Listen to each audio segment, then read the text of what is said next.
மணப்பெண்ணின் பிரத்யேகமான திருமணம் விவாஹா தி சென்னை சில்க்ஸ்.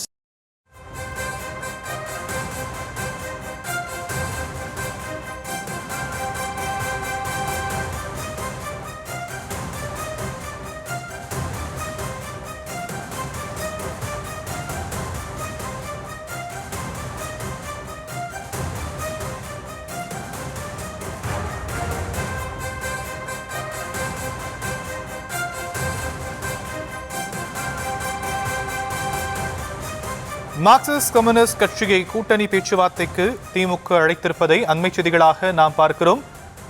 மார்க்சிஸ்டுடன் 26ஆம் தேதி பேச்சுவார்த்தை நடைபெற இருப்பதாக தகவல் வெளியாகி இருக்கக்கூடிய நிலையில் விவரங்களை நம்முடைய செய்தியாளர் பாரி கார்த்திக் வழங்க நாம் கேட்கலாம். பாரி கார்த்திக், இன்று முதல் தொகுதி பங்கீடு பேச்சுவார்த்தை தொடங்க இருக்கக்கூடிய நிலையில் அடுத்தடுத்த நகர்வுகள் என்னவாக இருக்க போகிறது? எத்தனை தொகுதிகள் ஒதுக்கீடு செய்யப்படுவதற்கான வாய்ப்புகள் இருப்பது போன்ற கேள்விகள் எழுந்திருக்கிறது. விவரங்கள். வணக்கம். திமுக சார்பில் கூட்டணி பேச்சுவார்த்தை இன்று முதல் துவங்கி இருக்கிறது. இன்று முதல் கிட்டத்தட்ட 10 நாட்கள் இந்த பேச்சுவார்த்தை நடைபெறும் என்று எதிர்பார்க்கப்படுகிறது. திமுக கூட்டணியில் ஏற்கனவே அங்கம் வைத்திருக்கக்கூடிய கட்சிகளுக்கு தான் முதற்கட்டமாக இந்த பேச்சுவார்த்தை அழைப்பு விடுக்கப்பட்டிருக்கிறது.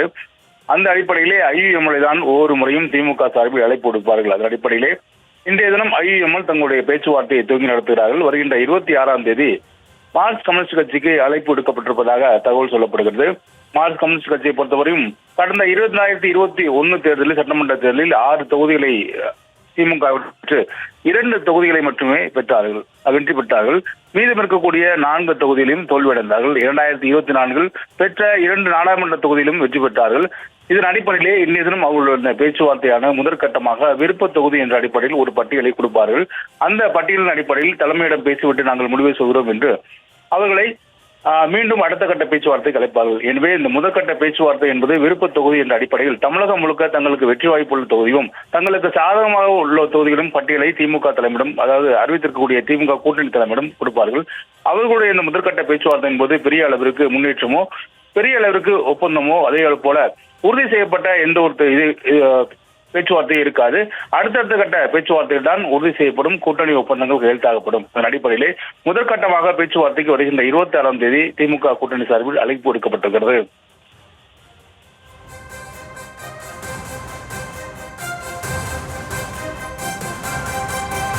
விரிவான விவரங்களுக்கு நன்றி பாரி கார்த்திக். மணப்பெண்ணின் பிரத்யேகமான திருமணம் விவாஹா தி சென்னை சில்க்ஸ்.